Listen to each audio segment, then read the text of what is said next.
estamos aquí de regreso y estamos revisando algunos comentarios. Nos dicen, por ejemplo, que el lunes fue esta persona a la clínica 16 porque traía tos, mareos, fiebre, salió positivo al COVID, pero el único medicamento que le dieron fue paracetamol y naproxeno. Creo que ese medicamento es para el tratamiento del COVID. Espero que puedan pasar su comentario, dice el señor Luis Antonio Sandoval Hernández. Bueno, eso es el tema en cuanto a los medicamentos, que por cierto, mire, de estos del paracetamol que está comentando, también es de los medicamentos que se encontraron lamentablemente caducados en lo que son los almacenes de la Secretaría de Salud, cuando se dio toda esta información, como les digo, a nivel nacional por parte pues de nuestros compañeros de N+ Noticias México. Mire, les repito, ¿cuáles fueron los medicamentos? Que fueron 2.000 de VIH, 2.575 VIH, de 196 dosis de insulina, 763 de y bueno, en cuanto a lo del paracetamol, ahorita les comento la cifra, aquí está, mire, 31.715 cajas caducadas de paracetamol. Esta información fue obtenida por nuestros compañeros de la misma página de transparencia que se solicitó esta información a de salud de Baja California, y lamentablemente pues es un tema muy serio, porque le digo, pone en riesgo la vida de las personas al decir que no hay el medicamento cuando se está echando a perder ahí en los almacenes. Y bueno, gracias a quienes también nos envían algunas fotografías de saludos, de buenos días, esperamos que le vaya muy bien. Ahorita también una imagen del señor Santiago que nos manda cómo se está ahí derramando el agua, dice en lo que es dice desde las 3:30 está una fuente, hay un chorro de agua que después de las 8 de la mañana lo repararían por el Mar del Coral 176 en Anáhuac. Ahí es donde se tiene este problema de una calle bastante llena de agua. Se está tirando cuando estamos hablando de la conservación, ¿no? Del vital líquido. ¿Cuándo pondrán el refuerzo de la 4ª vacuna de AstraZeneca? Mire, este tema de las vacunas que no son dentro de la jornada intensiva que se está realizando, ahora sí que el sector salud pues nos ha comentado que en las mismas clínicas, en los hospitales, pero es una buena pregunta que les vamos a hacer bien en específico, que nos digan y nos informen qué pasa con esos refuerzos. Puede comunicarse, incluso puede ya directamente, si no quiere esperar, váyase a las páginas oficiales de la Secretaría de Salud, algún teléfono tiene que venir ahí para que pueda usted preguntar, pero nosotros pues bueno, nos vamos a también hacer esa pregunta directamente ya a la Secretaría de Salud para ver qué es lo que está pasando. Acá nos dicen, para reportar la avenida Mirabueno, en lo más altas, la calle está hecha a pedazos. Le falta una buena reparación con el bacheo, por favor. Si se puede dar aviso a las autoridades. Pues claro que sí, ya lo estamos haciendo aquí. Anótenlo, gente que está monitoreando en el Ayuntamiento de Mexicali. Es la calle Avenida Mirabueno, en lo más altas, y la calle está destrozada, totalmente hecha a pedazos, es lo que nos están comentando.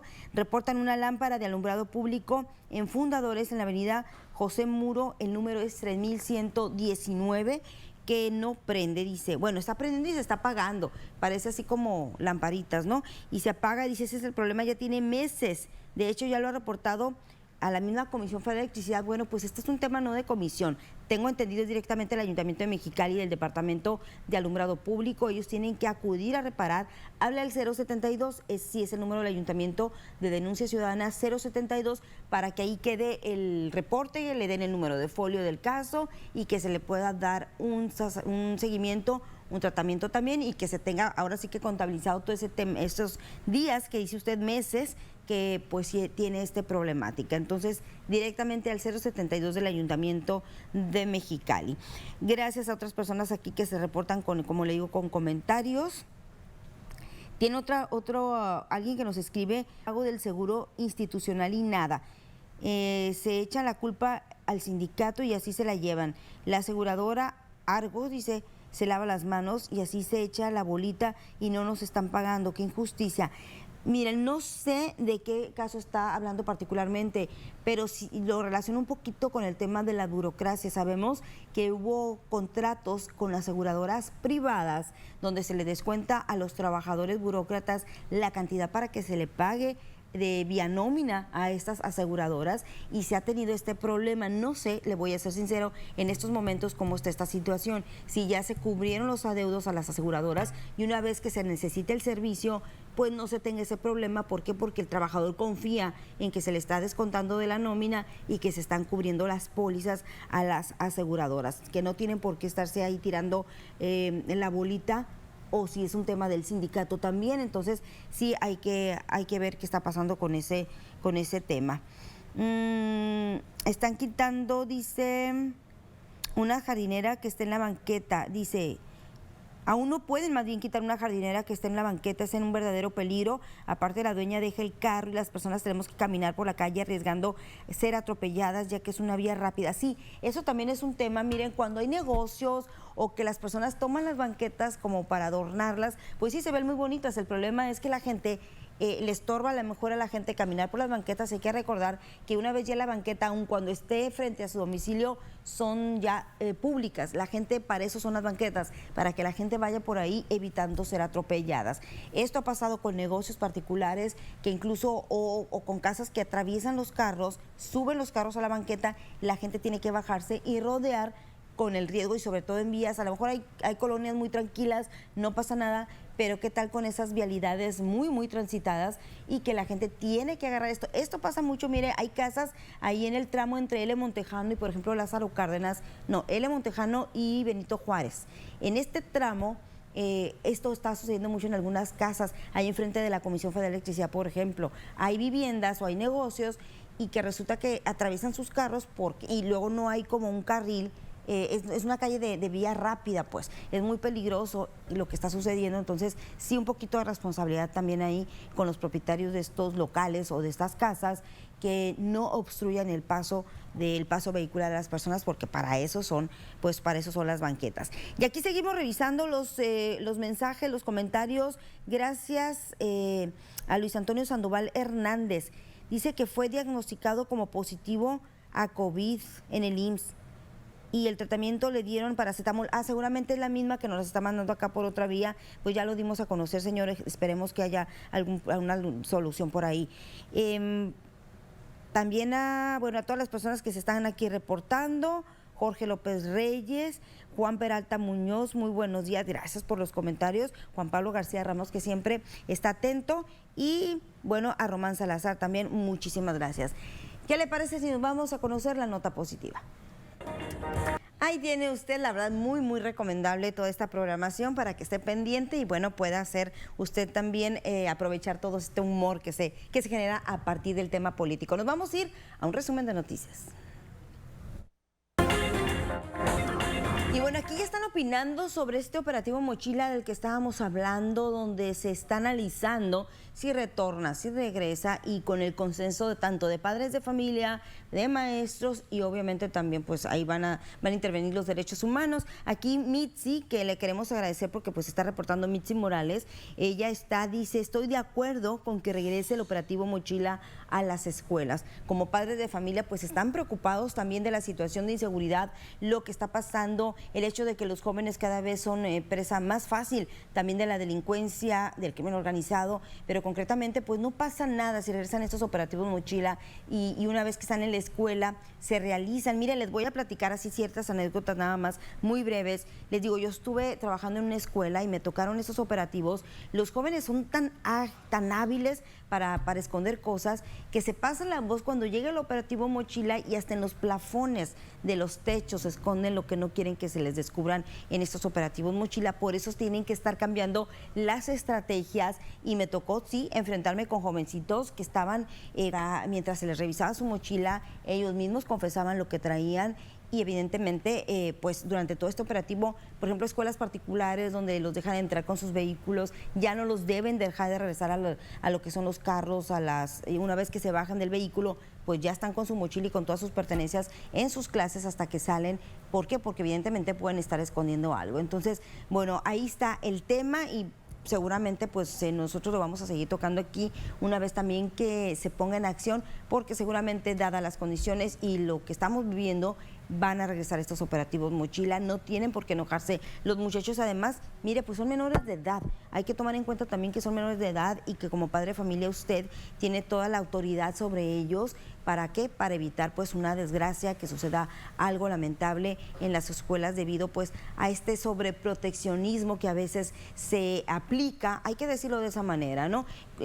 Pues todo enfocado a los derechos humanos, pero a veces se abusa de esto de los derechos humanos. ¿Y qué pasa? Que protegiéndose con todas estas facultades y derechos y demás, pues dicen, no, pues es que yo tengo mis derechos humanos y a mí no me van a revisar nada. Son jóvenes, son menores de edad, hay que guiarlos, hay que acompañarlos, hay que tener comunicación con ellos y hay que evitar sobre todo hechos lamentables. Nos vamos a ir a una pausa comercial y regresamos.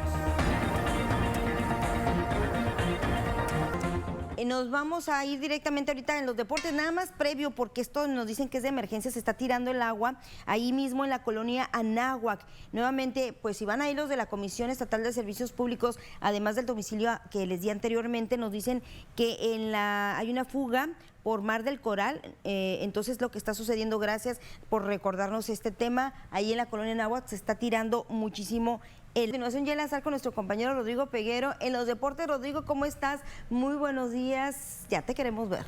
Aquí estás.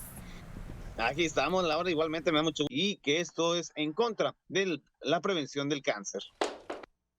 Pues me da un enorme gusto el que podamos unir a Tijuana y a Mexicali, que podamos unir a la afición del béisbol, que además es el deporte del sexenio, en nuestras dos ciudades, ¿no? Tanto en Mexicali vamos a recibir a Toros en el nido de los Águilas, y Toros pues va a recibir a Águilas por allá en el Chevron, y pues la verdad es que a mí me emociona muchísimo, se me pone la piel chinita.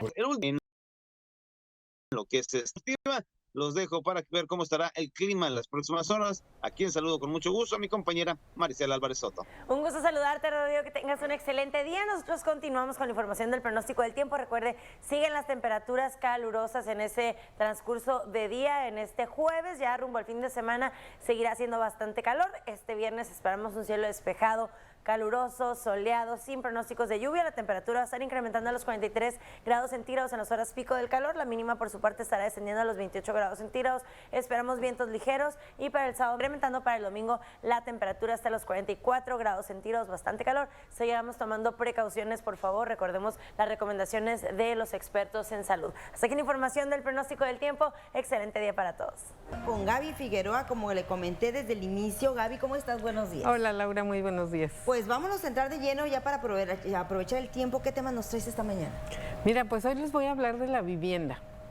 Y hace poco un estudio de la Organización para la Cooperación y el Desarrollo Económico, la OCDE, pues anunció que para mucha gente es muy difícil encontrar una vivienda que sea accesible a sus necesidades y sobre todo a buen precio. Y todo este problema de la vivienda, imagínate, si para la población común resulta así, imagínate para las personas con discapacidad. Entonces, en todos los países miembros se hizo esta encuesta y se vio que datos interesantes como que solo el 75% de personas con discapacidad de estos países dice que no encuentra una vivienda que realmente sea accesible a sus necesidades, ¿no? A todos estos que a veces requieren de una rampa, que requieren de ciertos aditamentos. Entonces, fíjate, solo 1/3 de la población dice que tiene una buena vivienda. Y también pues hay personas con discapacidad que dicen que no pueden pagar las altas rentas o que no pueden hacerse de una vivienda propia. Esos fueron algunos de los temas que se vieron, más el de la pobreza, ¿no? Que si no hay un trabajo bien remunerado, pues tampoco pueden ellos destinar este dinero a la vivienda. Y decía que fíjate que hasta 4 de 10 pesos a veces tienen que destinar de sus ingresos a tratar de tener un espacio digno donde vivir. Bueno, pues esto nos dice este organismo. ¿Y qué está pasando en México? Bueno, pues en México se empezaron a dar unos apoyos en un programa donde se les decía que les vamos a ayudar para que tengan realmente esta casa digna, ¿no? ¿Y en qué consistía en apoyo? Pues darles un crédito a las personas con discapacidad con muy pocos requisitos, eran pues los que nos piden a todos, ¿no? Que tu credencial, que estés trabajando, y algunos otros, pero el que pudieran también presentar algún testimonio, una prueba de que tenían alguna discapacidad. Ajá. O que ya sea que los papás solicitaran diciendo que tenían un hijo con discapacidad. Entonces, mientras existiera un miembro de la familia, podían acceder a este crédito, básicamente para hacer adecuaciones en una casa, que claro, consistían en las rampas, en poner sí. Entonces, pues sí, de alguna manera, pues era una ayuda, como más facilidad para la casa, pero que pues que no te resuelve tanto, ¿no? Entonces, también en marzo de este año, en la Cámara Alta, se decidió y se aceptó que se iban a hacer reformas a la ley de vivienda. ¿Y en qué consistían estas reformas? Pues básicamente en decir que una casa por una persona con discapacidad debe contar con todas las características de accesibilidad y que tengan estos espacios dignos. Pero como ya hemos platicado, Laura, pues una cosa son las reformas a la ley, lo que ahí se escribe. ¿Y cómo haces esos cambios, no? Sí, ajá. En tu casa, pues. Sí, todo lo que ahí se plasma, pero ya pasarlo a la realidad, pues no es tan fácil como se ve ahí cuando se escribe, ¿no? Y pues se hizo esto, pero pues hay muchos retos todavía para este tema que no hemos tratado de la vivienda, porque yo creo que también uno fundamental sería que cambiemos nuestra forma de pensar respecto a las personas con discapacidad. ¿Y por qué te digo esto? Porque otro tema que habríamos que estar ya trabajando es el de la vivienda tutelada. ¿Qué quiere decir esto? Pues que en algunos lugares, en algunos espacios, viven personas con discapacidad, 5 o 6 personas, con alguien que les ayuda, uno como es en Estados Unidos, sobre todo en España, que viven de esa manera. Pero ¿por qué te digo el cambio de actitud? Porque de ahí tenemos que empezar a ver. El propietario, ya sea la familia, alguien de la familia que pueda tener esa condición de ser propietario de vivienda para que pueda acceder a estos créditos para ese mejoramiento, esa adecuación. Y segunda, ¿qué tal si no eres dueño de tu casa, de la casa, ¿no? Entonces, ¿cómo le haces si económicamente, aparte los precios están por los cielos? El otro día estábamos hablando con Roberto Valero este tema económico, ¿no? O sea, ¿cómo están construyendo, por ejemplo, aquí en Mexicali, no nos vamos muy lejos, casas que así te las anuncian como muy platillo, desde los 30 y tantos mil pesos mensuales? Pues, ¿quién los puede pagar? Pues, o sea, habrá sí quien gane bien, el gerente de una empresa, una maquiladora, pero el general de la población, de clase media para abajo, pues ¿quién va a pagar esa cantidad si tienes otros gastos? No le vas a destinar todo tu sueldo nada más a pagar la mensualidad de la casa. Segunda, se habla de la vivienda hacia arriba, vertical. Sí. O sea, ¿cómo vas a hacer vivienda vertical? Entonces no estás pensando en ese sector de la población que tiene alguna discapacidad y que al final los que lleguemos a viejos, que ojalá que seamos muchos, pues vamos a llegar a esa parte. Entonces, ¿cómo le hacemos para subir escaleras? Pues ni modo que tengan elevador todas las casas, ¿no? Sí, y nada más una cosa muy sencilla, ¿no? Que llegas pronto con tu compra, con las cosas, ¿cómo le haces? O sea, fíjate, para subir, para cargar. Aquí en Valle Imperial, por ejemplo, todas este boom que se dio de viviendas, ¿te acuerdas? De finales de pues allá por los 2000, ¿no? Que empezaban los 2000, se da este boom de casas y las de 2 pisos les construyeron una recámara abajo. Ah, mira. Precisamente pensando en cuando llegues allá a la edad de adulto mayor, no vas a poder subir escaleras. Entonces, la mayoría de estas casas, las últimas, tienen esta posibilidad de esta recámara abajo. Pero aquí, ¿qué estamos haciendo? Pues, o sea, ¿dónde están esas? Como dices, se mueven reglamentos, pero no piensan, pues, a futuro qué va a pasar. Y bueno, y algo que necesitaría la gente, como bien lo mencionas, son apoyos financieros, que no vemos que se anuncie en este rubro de la vivienda en particular. Pero además, como señalabas tú, puntualizabas al principio, las viviendas de ahora, ok, las vas a adecuar, porque la vivienda no se construye con los lineamientos que ya existen. Tú para construir una vivienda tendrías que construirla ya pensando en todo eso, ¿no? En que sea accesible, no nada más para personas con discapacidad, sino sea accesible para cualquier persona que adquiera esa vivienda. Entonces son unas casas pequeñitas, por más que quieras adecuarla, ¿cómo construyes de pronto una rampa? O cómo los espacios de los sanitarios, las puertas más anchas, o sea, no tienes también luego para dónde crecer, para dónde hacer esta adecuación. Entonces necesitamos eso, se necesita también que se difundan los pocos programas que hay, porque la gente también luego no sabe que puede acceder a un crédito, que le pueden ayudar a ciertas cosas que a lo mejor la banqueta está en un desnivel que le impide el paso a la silla de ruedas. Bueno, habrá un crédito que te ayude a solucionar al menos ese problema, y eso nos falta, esa difusión, te digo, ese cambio de cultura, los apoyos financieros, y empezar también a hacer caso de estos manuales y esta legislación que hay también para toda la infraestructura, ¿no? Para la accesibilidad, y que luego lo vemos no nada más en en las casas, sino en los planteles educativos.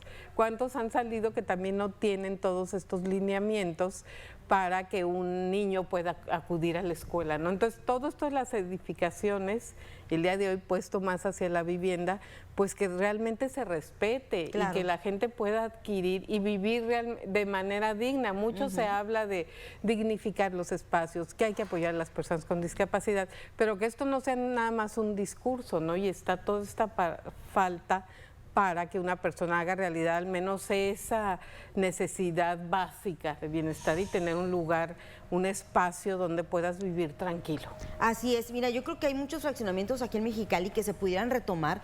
La verdad es que nos quedamos esperando por parte de la autoridad de esos programas para poder reasignar estas viviendas. Digo, ahora sí que hablando en general, que se hablaba de recuperación de tanta casa abandonada que tenemos, de fraccionamientos, y que se le iba a ofrecer a personas de bajos recursos, pero ¿por qué no hacer a lo mejor esa parte también? Algún fraccionamiento que no esté tan alejado de los servicios públicos, casas de algún piso, además unas microcasas que fácilmente si juntas dos, apenas se quedaría algo muy decente para que no estuvieran viviendo con ese hacinamiento, ¿no? Porque no es posible, la verdad esto es un robo, decimos un robo en despoblados si te metes, y lo voy a decir, por ejemplo, casas y la gente que a lo mejor vive por ahí me lo puede decir, en el fraccionamiento Condesa, ¿no? Estas mini casas que te cabe un silloncito, si acaso de esos pequeñitos de doble asiento, y párale de contar, una mini cocina, una barrita, un refrigerador, y ya no tienes más, no metas mesa porque no te va a caber. O sea, estos son robos en despoblado porque decimos, y hay que decirlo así, no sabemos si se está revisando, se está supervisando por parte de la autoridad los permisos que se dan a los fraccionamientos, a las constructoras, pero qué mejor que regresen también este tema. Está hablando y siempre se anda con la banderita, mira, y te puedo apostar, Gaby, ya el próximo año empieza la carrera presidencial también, esto de las campañas, y seguramente va a ser un tema que van a estar tocando, y entre tantos temas se pierden porque todo el mundo quiere jalar agua para su molino, ¿no? Y de pronto todos hablan de la discapacidad aquí en el Congreso local, de pronto vemos, bueno, que no habían aprobado esta ley en ese sentido, pero no vemos que se aplique nada. Ay, todas estas iniciativas, ¿no? Sí. Que vemos, y surge una y surge otra, y que también ya hablamos del tema, que están surgiendo luego iniciativas sin consultar a las personas con discapacidad, a sus familiares, a las asociaciones. Y de pronto imagínate en vivienda, oye, si le dicen, ay, si les vamos a dar este tipo de viviendas, bueno, en una vivienda como la que acabas de describir, ¿cómo te vas a trasladar? ¿Cómo vas a mover a alguien en silla de ruedas? O con andadera, ¿no? Sí, por ejemplo. O sea, ¿cómo le haces? Sacas el sillón. Sí. Porque si no, ¿cómo te vas a mover a alguien con un bastón? Aparte de conocer realmente de primera mano las necesidades, y entonces sí empezar a desarrollar también más políticas públicas encaminado a esto. Pero que sean prácticas, que sean reales, que no nada más sean para rimbombantes, o que los diputados, como bien dices, Gaby, sacan una y otra iniciativa y en un comunicado, diputado tal o diputada tal lanzó esta iniciativa y ahí queda. Ya no se mueve, nada más fue para el boletín y no avanzó más, o no prosperó, o no se unen los esfuerzos, porque también en ese afán a veces de yo soy el que la hizo, ¿no? No quieren unir esfuerzos porque quieren siempre el protagonismo. Entonces, yo creo que el protagonismo se va a lograr cuando realmente sirvan una ley que término y que brinde ese servicio real, y no nada más que sea así como de rimbombante para la fotografía, sino que la gente diga, mira, sí me sirvió. Como yo les comento ahorita, lamentablemente las comparaciones son tristes a veces, ¿no? Y sobre todo aquí, si nos comparamos con California, y que ¿no? lo tenemos al lado. Que lo tenemos, pero lo tenemos aquí a un lado. Entonces, nada más ese hecho, fíjense, casas de 2 pisos, sí, pero que son casas amplios, y que además una recámara, si son de 2 pisos abajo, ¿por qué? Porque están pensando a futuro. Y eso a veces, hay que decirlo, lamentablemente no lo tenemos nosotros, nuestra nuestra cultura no va más allá, no piensa, porque somos muy tradicionalistas. Es bueno, esa parte a mí me gusta, por ejemplo, el tener siempre a la familia unida, el que no se nos vaya, nuestros hijos no los queremos dejar ir, pero hay que pensar también a futuro, a ver qué va a pasar con nosotros cuando estemos mayores, dónde vamos a dormir, cómo nos vamos a mover, vamos a caber en las viviendas, podemos, como dices, Gaby, ser independientes, que sí habrá discapacidades que a lo mejor se les complique más, pero también poner esas herramientas, esas instalaciones que puedan facilitar la vida. Ajá, Laura, y ver esta parte, ¿no? Que qué bueno que señalas ese punto, que además de que no sea nada más el tomarte la foto, el decir que es una iniciativa para capturar votos, sino que las políticas públicas fueran a largo plazo. Y lo que nos sucede es esto, ¿no? De que no queremos que llegue otro y se diga que este proyecto no era mío. Independientemente de los colores, yo creo que esto lo aplaudiría más la gente, lo reconocería más la ciudadanía, si se mira qué buena onda este diputado, no sé, esta autoridad municipal, a pesar de que fue en otro gobierno, está reconociendo el trabajo del anterior. Hay que continuar lo bueno, lo positivo, no hay que quitarlo. Lo malo que sí, que se tire, que se deseche. Pero si hay cosas buenas, no todo lo que se hizo en el pasado es malo, no todo lo que se hace en el pasado tampoco es bueno. Hay que reconocer lo que es positivo, lo que es negativo. Igualmente actualmente, si se están haciendo cosas que a lo mejor sí nos dimos cuenta que no funciona, pues hay que hacernos para atrás antes de gastar más dinero, no más recursos, y mejor ser propositivos y avanzar. Y así, Laura, como hemos dicho, que Queremos eso de que llegar vamos a necesitar ciertos apoyos en algún momento de nuestra vida, pues también las personas con discapacidad van creciendo y siempre pensamos en niños. Los niños con discapacidad, no, también hay adolescentes, hay jóvenes, hay adultos mayores, entonces también tenemos que empezar a pensar, a resolver ya estos problemas que los tenemos aquí ya, ¿no? ¿Cuál va a ser su calidad de vida, cómo van a vivir una vez que sus familiares ya no estén aquí? Entonces tenemos que trabajar mucho en todo este tema también de la vivienda, ¿no? Ya te decía yo, o sea, casa, hogar, vivienda tutelada, facilidades para adquirir una vivienda y enseñarles a vivir de una manera más independiente. Pues ahí está el tema. Ojalá que nos estén escuchando alguna que otra autoridad por ahí, algún diputado que van a estar con esto de las iniciativas, que si ya las tienen, las pueden mejorar, que tomen en cuenta a todas las personas de la sociedad civil que han estado durante muchísimos años trabajando con este sector. No pueden ser sabelotodo, eso lo entendemos, lo comprendemos, son diputados, pero para eso se pueden asesorar y ni siquiera tienen que pedir dinero, presupuesto para pagarles, porque ellos ya lo están haciendo durante muchos años. Es nada más que acudan a quienes están trabajando y en este caso pues todas las personas con discapacidad, los pueden orientar, les pueden dar ese norte, como se dice, hacia dónde pueden dirigir los esfuerzos, qué es lo que se tiene que hacer en el caso de la vivienda, en infraestructura, en dónde se requieren mayores apoyos, qué es lo que la gente necesita también como familiar, como apoyos, no nada más a lo mejor lo material, sino también en un acompañamiento, ¿no?, psicológico. Todo esto que implica, pues hay que acudir con los que saben, con los expertos. No hay que descubrir el hilo negro, ni tampoco gastar más dinero. Aprovechen el recurso que tienen, porque aquí está todo el conocimiento.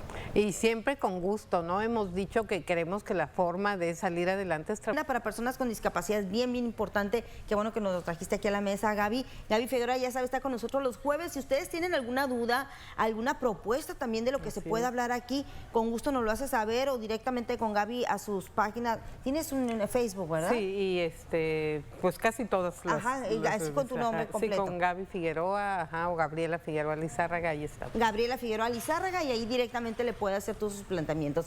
Nos vamos. Gracias, Gaby. Gracias, Laura. Nos vemos. Nos vamos a ir a un corte comercial. Aquí en las noticias regresamos. Todavía tenemos espectáculos y otros mensajes que leer. Volvemos. Bueno, nada más antes de despedirnos, si usted está preguntándose si va a haber jornada de vacunación en este día, bueno, aquí la Secretaría de Salud nos está informando que este día habrá jornada 1 de septiembre en lo que es Plaza La Cachanilla, Plaza Nueva Mexicali, en el Centro de Salud de Santa Isabel también, en lo que es el Centro de Salud, en el CAPS Guadalupe Victoria Y en estos lugares que le he estado mencionando, todos estarán a partir de ahorita ya de las 8 de la mañana hasta la 1 y la 1:30 de la tarde. Y en cuanto a los servicios, por ejemplo, periféricos de Iztecali estarán de las 8 a las 19 horas, en servicios ampliados de Iztecali también hasta las 19 horas, y en el Centro de Salud Industrial, ahí estarán operando de las 8 a la 1:30 de la tarde. Hay que recordar que son refuerzos contra el COVID-19 para los niños hasta los 11 años de edad, y están que fueron vacunados del 27 de junio al 10 de julio. Estas son aplicaciones de refuerzos para quienes obtuvieron su primera dosis del 27 de junio al 10 de julio. Así que ahí lo tienen ustedes para que estén atentos. En cuanto a las otras edades, como les decíamos, de 18 años en adelante, refuerzos, hay que comunicarse con el sector salud, vea sus redes sociales, acuda a las clínicas si tiene esa posibilidad, o habla por teléfono para que pregunte si ahí tienen estas dosis de refuerzos. También muchas gracias a quienes se siguen reportando algunos mensajes aquí, por ejemplo, sobre el nuevo puente que se hizo en Río Nuevo y Lázaro Cárdenas. Pasan camiones pesados, no estamos respetando el transitar por el lateral, y me ha tocado ver, dice Claudia Martínez, que se está reportando, me ha tocado ahí y no miran tanta inversión que se estaba tirando a la basura, y se tendrá que invertir más en reparar como el puente Pando. Pues son opiniones. Muchas gracias por su denuncia ciudadana, por sus comentarios. Nos vamos a retirar. Quédese bien, Hora Mexicali, ya lo saben, más noticias a las 3 de la tarde, 8:30 de la noche, y mañana con todo el gusto y este maravilloso equipo vamos a regresar en punto de las 6 de la mañana. Entonces este día les vamos a dar lectura, el día de mañana serán los primeros, y muchos de estos también los estamos contestando directamente en nuestras redes sociales. Gracias, cuídense mucho. Nos vemos el día de mañana. Hasta luego.